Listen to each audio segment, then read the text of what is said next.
আসসালামু আলাইকুম viewers, Shamima cooking স্টুডিওতে আপনাদের স্বাগতম।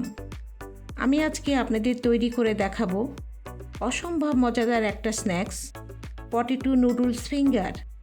ওপরে ক্রিস্পি আর ভিতরে সফট। শীতের বিকালে গরম গরম এরকম নুডলস ফিঙ্গার আর এক কাপ চা হলে সাথে আর কিছুই লাগে না। অসম্ভব মজাদার এই স্ন্যাক্সটা কিভাবে তৈরি করছি আসুন আপনাদের সাথে শেয়ার করি।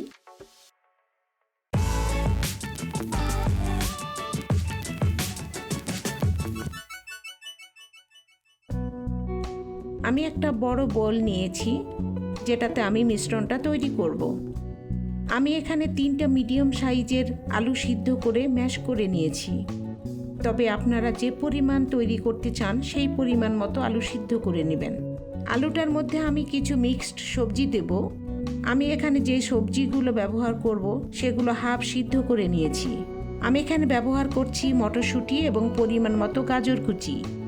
তবে আপনারা পছন্দ মতো যে কোনো সবজি দিতে পারেন। যদি আপনারা চান তো সিদ্ধ মুরগি, গরু বা চিংড়ির কিমাও দিতে পারেন। আর দিচ্ছি কিছু কাঁচামরিচ কুচি এবং কিছু ধনেপাতা কুচি এবং 1 চা চামচ চিলি ফ্লেক্স। তবে ঝালটা যে রকম খান সেই রকম পরিমাণ মতোই দিবেন। সেই সাথে লবণ এবং যে কোনো চাট মশলা দিয়ে আমি এখন এই আলুগুলোকে ভালো করে মেখে নিব। মিশ্রণটিকে সাইডে রেখে এখন আমি 1 প্যাকেট ম্যাগি নুডলস কোনো ভারী জিনিস দিয়ে ভেঙে ছোট ছোট টুকরা করে নেব। একেবারে গুঁড়ো করার দরকার নাই, একটু মোটা মোটা দানা রাখলেই চলবে। আমি এখানে 1 প্যাকেট গুঁড়ো করলাম, আপনারা আপনাদের পরিমাণ মতো গুঁড়ো করে নেবেন।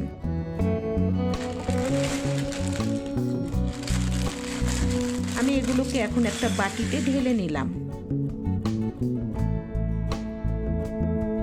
এরপর আমি একটা ব্যাটার তৈরি করে নিব। আমি এখানে ময়দা দিয়ে ব্যাটারটা তৈরি করছি, তবে আপনারা কর্নফ্লাওয়ার, বেসন বা আটা দিয়েও এই ব্যাটারটা তৈরি করতে পারবেন। এবারে এর ভেতর দিব স্বাদ মতো লবণ।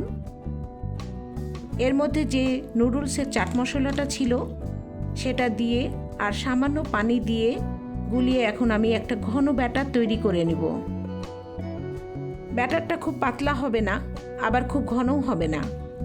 চপ ভাজার জন্য আমরা যে রকম ব্যাটার ব্যবহার করি সেই রকম ব্যাটার হলেই চলবে।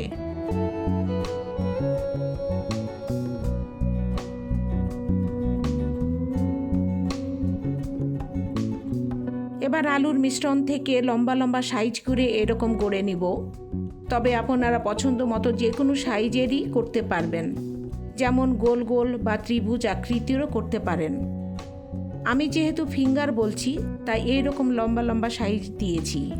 এভাবে সবগুলো আমি তৈরি করে নেব। এবারে এগুলোকে আমি কোটিং দিব। ফিঙ্গারগুলোকে প্রথমে ময়দার গোলায় গড়িয়ে নিব। এরপর শুকনা নুডলসে গড়িয়ে এভাবে খুব ভালোভাবে কোট করে নিব। একটু ভালো করে চেপে চেপে কোট করতে হবে যাতে নুডলসগুলো খুলে না আসে। এভাবে আমি সবগুলোই কোট করে নিব। এবার এগুলোকে আমি ভেজে নিব।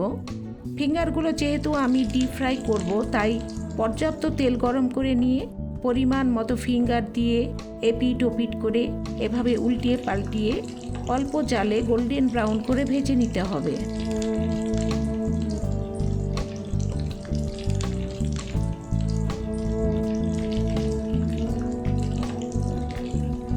যেগুলো গোল্ডেন ব্রাউন হয়ে গেছে সেগুলো একটা একটা করে এভাবে আমি তুলে নেব।